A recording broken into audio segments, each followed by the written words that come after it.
Hungarian governments have long been monitoring the private lives of their citizens.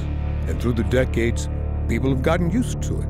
So how do we make them care about privacy again?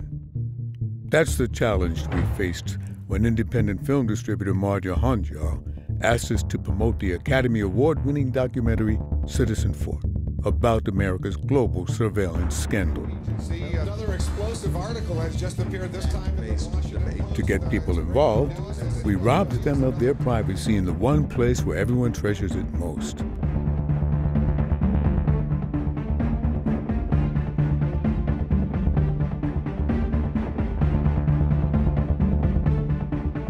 They weren't happy with the implications.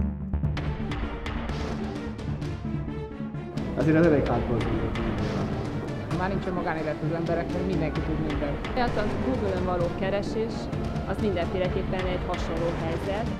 The shock tactic worked, and news spread quickly online, getting attention in social media, helping Citizenfour surpass sales expectations, using only the power of transparency.